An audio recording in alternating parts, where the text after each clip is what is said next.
कांग्रेस के senior leader साबिक मरकज़ी वज़ीर रहमान खान साहब इस वक्त हमारे साथ मौजूद हैं। इनसे काफ़ी तफसीली बात हमें करनी है, वक्फ के ताल्लुक़ से और आलमीन के ताल्लुक़ से बात करनी है।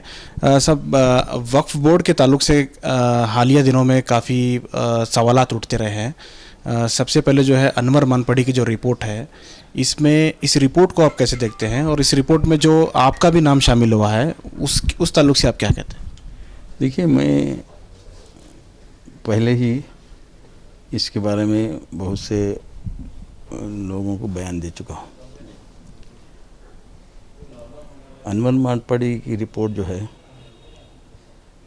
अब असेंबली में पेश की गई है। अब हुकूमत और असेंबली उसको किस तरह से देखेंगे। जहाँ तक मेरा अनवर मानपड़ी की रिपोर्ट में मैं ये कह सकता हूँ कि वो रिपोर्ट अधूरी है, और बार बार, क्योंकि लोग मुझे जानते हैं, मैं एक पार्लियामेंट में भी रहा हूँ, पोस्ट ऑक्यूपाई किया हूँ, तो लोगों की नज़र में भी हूँ, तो मेरा नाम लेना बहुत आसान है। लोग दिलचस्पी और किसी का नाम लिए तो लोगों को मालूम नहीं रहता। रहमान खान नाम ले लिए तो पब्लिसिटी मिल जाती है। इसमें अनवर मानपड़ी रिपोर्ट में मेरा नाम एक ही जगह दर्ज किया गया है। मुझे समझ में आता नहीं क्या लोग हैं, इनकी सोच क्या है। जहाँ तक वो आगाली अस्कर वक्फ का सवाल है, उसमें 1973 या 74 जब मैं ना एमएलए था, ना एमएलसी था, ना वक्फ बोर्ड मेंबर था, मैं एक प्रैक्टिसिंग चार्टर्ड अकाउंटेंट था। वो इदारे का चार्टर्ड अकाउंटेंट था, जो इदारा आगा अली अस्कर वक्फ विंसन मान तब नहीं थी। एक बिल्डिंग थी उनकी, विंसन मान बाद में आए, उससे मेरा लेना कोई दिन। अब जगह पॉपुलर हो गया, वहाँ विंसन मान आ गया। तो ये लीज के सिलसिले में मैं मिनिस्ट्री के सामने उनका नुमाइंदा होकर, जैसे एक एडवोकेट के कोर्ट को जाता है, वैसा मैं मिनिस्ट्री के सामने प्रेजेंट होके उनकी जो हिसाब किताब थे मैं वो प्रेजेंट किया। तो उसमें लिखा गया है कि Rahman Khan chartered accountant appeared, जैसा कि कोर्ट में लिखता है कि कोई एडवोकेट आता है तो वो केस में वो एडवोकेट अपीयर्ड। उससे छोड़ के मेरे बारे में कुछ नहीं है, ना कोई ज़मीन, ना कोई ये लेना होता। वो नाम आ गया, वो भी मिनिस्ट्री के ऑर्डर में कि एक मेरा पेशा था, I am a chartered accountant, मैं प्रैक्टिस करता हूँ।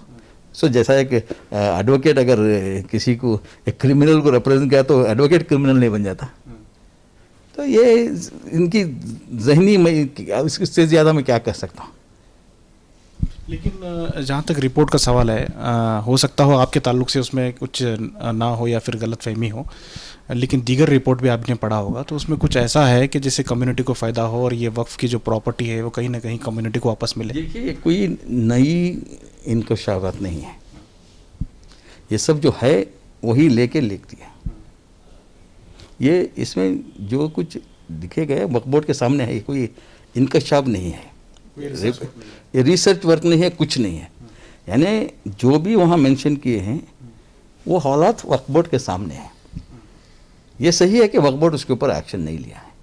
अगर अनवर मानपड़ी की रिपोर्ट पर कार्रवाई होती है, डिस्कशन होने के बाद में अगर वो सीबीआई को जाता है और उस पर कोई बड़ी कार्रवाई होती है, तो कहीं ना कहीं कम्युनिटी को ही उसका फ़ायदा पहुंचेगा, क्योंकि वक्फ बोर्ड तो काम करने से पहले ही कह चुका हूँ कि कोई अगर वो रिपोर्ट सीबीआई हो, जिससे अब पहले लोकायुक्त को दिया गया था, लोकायुक्त की भी रिपोर्ट मौजूद है, तो किसी भी देश से जांच करके एक्शन लेना चाहिए। मैं उसके खिलाफ नहीं हूँ।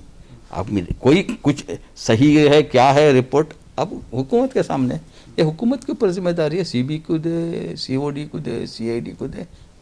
अक्सर आपका नाम इस्तेमाल होता है इन सारे चीज़ों में। कुछ दिन पहले भी जो है आलमी ख़ास करके जो अमानत बैंक थी उसमें भी जो है आपका नाम आया, और अमानत बैंक के जो मामला है उसमें भी काफ़ी आपका नाम उछाला जाता है हमेशा।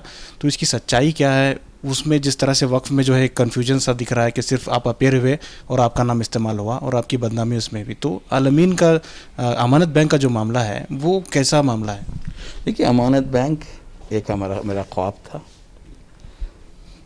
और अमानत बैंक के बनाने में, उसे आगे ले जाने में, उसे शेड्यूल बैंक बनाने में मेरे ज़िंदगी का लगभग 25 साल उसे गुज़र गए। एक छोटे इदारे से एक आलीशान इदारा, एक शेड्यूल बैंक बनाया। बदकिस्मती से कुछ अमला बेईमानी से वो फ्रॉड हुआ, एंड वो फ्रॉड उजागर हुआ और हम खुद ही वो फ्रॉड को पकड़ लिया।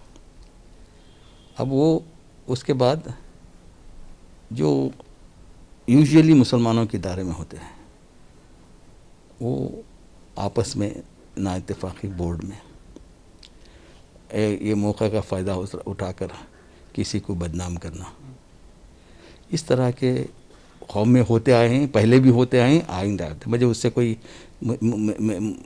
बहुत यानी ये नहीं देखा गया कि एक जो शख्स ज़ीरो से एक शेड्यूल बैंक बनाता है तो वो अपनी मेहनत ही बेकार करेगा क्या? ठीक है, वो कौम की सोच है, इससे मुझे कोई नहीं। इसमें बहुत सी चीज़ें हैं, रिपोर्ट बदलाई गई। अब मैं आपको अगर आप देखें तो ये देखिए, हुकूमत ने एतराफ़ किया है कि एक जाली रिपोर्ट दी गई है। जाली रिपोर्ट के ऊपर इतना सा बवाल मिठाया गया। तो सिर्फ आपके सियासी किरदार को, करियर को ख़त्म कर, दूसरा कोई मकसद नहीं है। जो मेरे अफसोस है, ये मेरी गलती नहीं कि मैं एक मामूली चार्टर्ड अकाउंटेंट से हिंदुस्तान का कैबिनेट मिनिस्टर बन गया। अल्लाह की मर्ज़ी थी उसमें। मैं उससे क्या करूँ? तो मेरी शख्सियत ये तो तारीख़ में होता आया है, हर लीडर के साथ हुआ है। मुझे कोई उसमें दुख नहीं है। तो मुझे दुख था कि एक इदारे को हम ख़त्म कर रहे हैं। इदारे का बनाना बहुत मुश्किल है। वो हमारी आपस की नाइत्तेफाकी, हसद, जलन, बग़ज़, इससे हम इदारों को नुकसान पहुंचा रहे हैं। आप उसकी खिदमत नहीं कर रहे हैं, आपका उसमें कोई रोल नहीं है, तो आप मदद कीजिए ना। अगर कोई गलत का है तो उसे गलत बनाओ। तो ये रूमर्स के ऊपर जो एक वबा बन जाती है, नुकसान होती है इदारे को। तो अल्हम्दुलिल्लाह आज अमानत बैंक जारी है। वो जो और अमानत बैंक को ये जो तनकीद करते हैं, वो लोगों ने आके अमानत बैंक को फिर तो उठाया नहीं, हम लोगों ने ही मिलके उठाया, फिर हम लोगों ने उसके साथ मेहनत की। तो हमारा मकसद ये हो गया, एक वाक़या हो गया, एक एक्सीडेंट हो गया, एक गलती भी होगी, उसका मतलब कि इदारे को ख़त्म कर दें।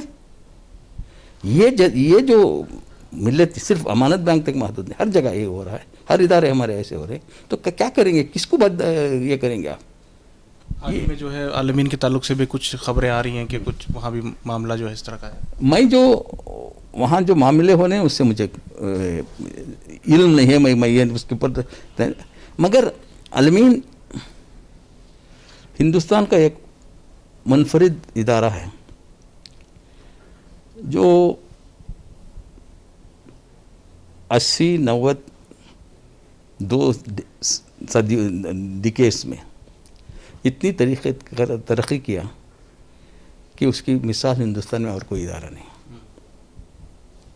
यानी कि यहाँ जो लोग थे वो मालदार नहीं थे, जो जुड़े हुए थे, चाहे डॉक्टर मुमताज़ हो, डॉक्टर मकसूद अली अहमद हो, चाहे इब्राहिम खल्ला साहब हो, चाहे मैं, और वो हज़ारों लोग जुड़ गए थे इस तहरीक में। ये तहरीक थी आलमी, एक इदारा नहीं था, ये तहरीक थी। ये तहरीक जुड़ गई, अब तहरीक मजबूत भी हुई। अब आलमीन कॉलेज बनी है जो एक खूबसूरत कैंपस है। क्या ऐसा ही बन जाता है ये कैंपस? क्यों आप अलग हुए सर, क्या इख्तलाफात रहे आप? नहीं, अब आपस में इख्तलाफ होते यही जो है कि रहमान खां। अब रहमान खां को किसी तरह से भी कहीं से भी निकालना है। नहीं, जब आपने कंधे से कंधा मिलाकर इस इदारे की बुनियाद रखी, आप डॉक्टर मुमताज़ के साथ रहे, शुरुआती दौर से रहे, ऐसे क्या इख्तलाफात मुस्लिम, खास करके ये मुस्लिम लीडरों में देखने को मिलता है इख्तलाफात? देखिए, हम इंसान हैं, हमारे में कमज़ोरियाँ होते हैं, तो मैं किसी के खिलाफ इल्ज़ाम नहीं लगा रहा। जो इंसान की कमज़ोरियाँ हैं वो इसकी इजाज़त है। अब उसके बाद क्या होता है, कोई एक शख्स उभर जाता है, वो अपने आप को होता है दूसरे अपने आप को समझता है कि सब मेरे से है, मैं तो हम एक शख्स को इस तरह से ले चले जाते हैं, अगर गिराते हैं तो भी वैसा ही गिराते हैं, ले जाते तो भी वैसा ही।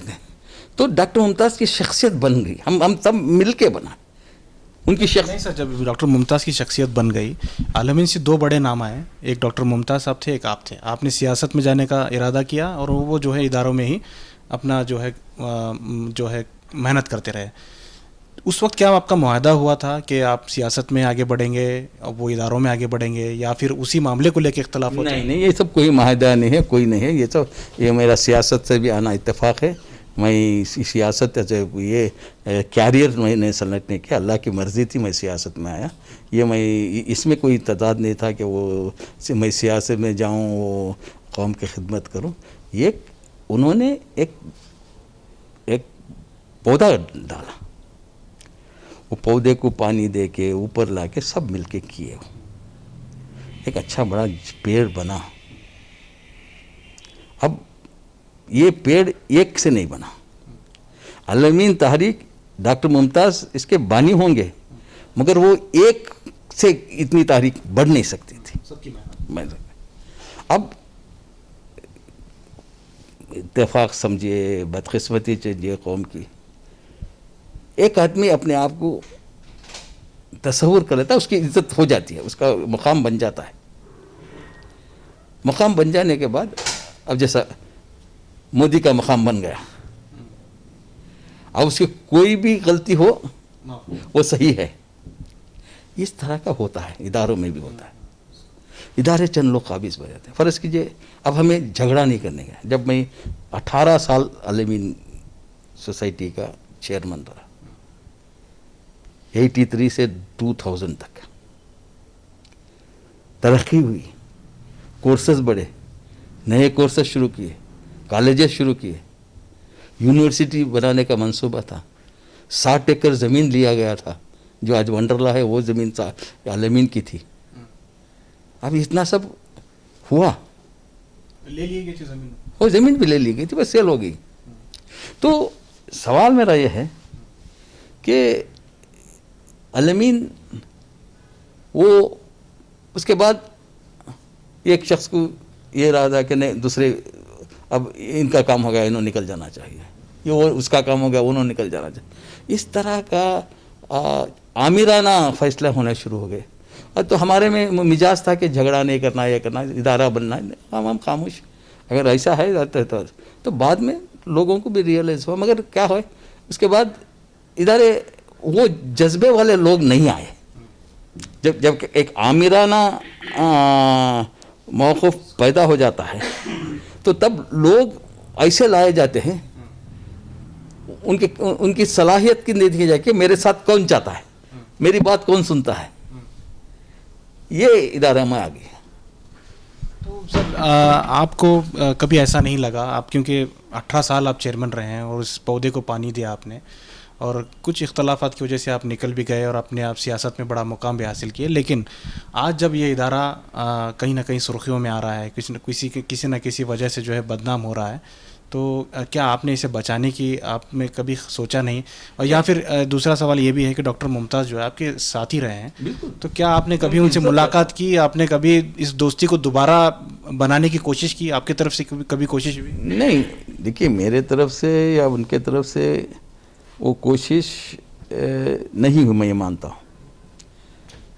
यानी कि मेरा जो है, मैं किसी से मेरी सियासी ज़िंदगी हो या समाजी ज़िंदगी हो, मैं किसी से दुश्मनी नहीं करता, नहीं किया भी नहीं। मेरा जो है, अगर तुम काम कर सकते हैं तो करो, वरना फिर फसाद, झगड़े, अना इसमें मुलविस होके तो मैं हट गया काम में। और अगर इसके बाद क्या हुआ, इतने साल करने के बाद वहाँ एक ऐसा माहौल पैदा हो गया कि हमने कोशिश की, जो बंदे इरफान रज़ाक हो, अतीक साहब हो, सभी, तो ये ग्रुप जो है, हम फिर आना चाहते थे जनरल बॉडी को, इलेक्शन के लिए जाना चाहते थे। तो इनको टेक्निकल रीज़न पर रोका गया। जो लोग इदारा बने उनको एक टेक्निकल रीज़न, इसलिए कि ये लोग सब सालार के ट्रस्टीज थे। सो सालार वहाँ बिल्डिंग में थे, तो ये सब टेनेंट हो गए। टेनेंट को मेंबरशिप इलेक्शन नहीं करते, इस तरह के बेजा ये लाके हम ना वो कोशिश की भी ख़त्म कर दी। लेकिन सर उस वक्त आप मुकाबला करना चाह रहे थे, इलेक्शन लड़ना चाह रहे थे, और वो भी जो इलेक्शन की एक जो प्लानिंग होती है उस हिसाब से करे होंगे, लेकिन आज जो है उससे भी बीत के कई बरस हो गए हैं। और क्या आज आपने कभी, क्योंकि डॉक्टर मुमताज़ खुद आखिरी मोमेंट अपने उम्र के आखिरी दौर से गुजर रहे हैं, और आप भी जो है काफ़ी लंबा सफ़र तय करके आज यहाँ पर बैठे हैं, तो क्या आपको कभी इस मसले को हल करने, मुझे देखिए, मैं भी वही सफ़र पे गुजर रहा हूँ जैसा डॉक्टर मुमताज़ गुजर रहे हैं। हमारी भी एक हर एक की उम्र का एक तकाजा होता है। अब मुझे बहुत खुशी होती है कि अगर मैं इसको बचाने में मैं पॉजिटिव रोल अदा करूँ, मगर पॉजिटिव रोल अदा करने के लिए कोई ना कोई इनिशिएटिव होना चाहिए। अब वहाँ ऐसे लोग हैं जो काबिज हो गए हैं, इदारे की हमदर्दी नहीं है। देखिए, जायज़ा लेना चाहिए ना, ये 20 सालों में कैसा इदारा आ गया है, और ये निकल के 20 साल हुआ, ये 20 सालों में क्या हुआ, ये थोड़ा सोचना चाहिए। 20 साल में हम क्या इदारे, अगर है तो मैं तस्लीम करता हूँ। सवाल करने वाले कौन? वही बोल रहा ना, सवाल कौम करना है ना, मेंबर्स करना है ना, जनरल बॉडी मेंबर्स करना है ना। पहली जिम्मेदारी जनरल बॉडी मेंबर्स की है ना। 600-700 1000 कितने मेंबर हैं, उनकी जिम्मेदारी है ना, वो मेंबर होके आए हैं ना। मैनेजिंग कमेटी बैठी है उनकी, वो क्या कर रहे हैं, ये देख नहीं सकते क्या तरक्की कर रहे हैं। तो ये सवाल कौम को भी उठाना होता है। अब आज मेरे उठाने से इसमें उतनी सही नहीं रहेगा, क्योंकि वो उसको कलर कर देंगे। अब जो तनाज़ा कोर्ट कर रहा है, अब वो भी कहा जाएगा खब रहमान खान करा रहे हैं। अब क्योंकि उबैदुल्लाह शरीफ ने केस किया है तो बता रहे हैं। उबैदुल्लाह शरीफ ने, मुझे ऐसे चीज़ों में करना है तो मैं पहले से ही करता था। ये उबैदुल्लाह शरीफ का मामला है, जो उन्होंने वहाँ के चेयरमैन थे, कहाँ के वो वक्फ इदारे के, उसमें उनको कुछ झगड़ा हुआ है, वो नोटिस दिए हैं, वक्फ की जायदाद है, उसमें आते आते इनके इसमें उन्होंने फिर तहकीकात करके उन लोग करेंगे। लेकिन आज भी आपको हमदर्दी है आलमीन इदारे से? मैं पूरी हर इदारे से मेरी हमदर्दी है। मैं पॉजिटिव रोल प्ले करना चाहता हूँ। आप आवाम से क्या कहना चाहेंगे, आवाम का क्या रोल होना चाहिए? आवाम से मेरी यही गुजारिश है कि आप ज़रा दिलचस्पी ले, पॉजिटिव तौर पर हम कौम में एक ये लाइए। खाली तनखीद, हम आवाम तनखीद में मुलविस है। तनखीद करो, छोड़ो तनखीद, तुम रोल क्या अदा कर सकते हो। मैं भी तनखीद कर सकता हूँ, मैं पब्लिक में जा सकता हूँ, डॉक्टर मुमताज़ के ख़िलाफ़ बोल सकता हूँ, वो मेरे ख़िलाफ़ बोल सकते हैं, ये तालीमी के जो अब जिम्मेदार हैं मैं उनके ख़िलाफ़ बोल सकता हूँ, तनखीद में कर सकता हूँ, बहुत अच्छा कर सकता हूँ। और हालांकि हमारे पास अखबार भी है, मगर अलीमीन, क्योंकि अगर हमें अखबार में भी कुछ आता है, आज सालार में भी हम कुछ लिखेंगे तो उसको भी बयास बोल देते, तो इसलिए हम सालार में भी नहीं लिख रहे। हमारी क्या सहाफ़ती जिम्मेदारी भी हम पूरा नहीं कर पा रहे, क्योंकि वो लोग उसको वो कलर देते थे। तनखीद में पॉजिटिव खबर भी नहीं आती है जी, पॉजिटिव जो खबर होती है आलमीन की, वो भी खबरें नहीं छपती। नहीं आते हैं ना जी। पॉजिटिव हमने एक भी पॉजिटिव रोल है तो हम खबर छापते हैं। तो बहरहाल ये थे रहमान खान साहब। इनका कहना है कि सिर्फ इल्ज़ाम लगाना या बदनाम करने से किसी कौम का कुछ फ़ायदा नहीं होता है। अगर आप कुछ रोल अदा कर सकते हैं तो रोल अदा करना चाहिए। इन्होंने काफ़ी तफसीली जानकारी दी, क्योंकि रहमान खान साहब और डॉक्टर मुमताज़ और उनके रफ़्क़ाकारों ने जो है एक पौधा लगाया था, वो आज दरख्त बन चुका है, लेकिन उस दरख्त में काफ़ी जो है नुकसानात सामने आ रहे हैं। कुछ ऐसे चीज़ें सामने आ रहे हैं करप्शन के, जिसकी वजह से इदारे की बदनामी भी हो रही है। लेकिन रहमान खान साहब का कहना है कि वो इदारे के साथ हमेशा हमदर्द इदारे के रहे हैं और डॉक्टर मुमताज़ इनके काफ़ी करीबी साथी रहे हैं, और उम्मीद है कि डॉक्टर मुमताज़ के साथ इनकी दोबारा जो ताल्लुकात थे वो सही हों और इदारा तरक्की करे। कैमरा पर्सन समीर के साथ शाहिद काजी, बेंगलुरु।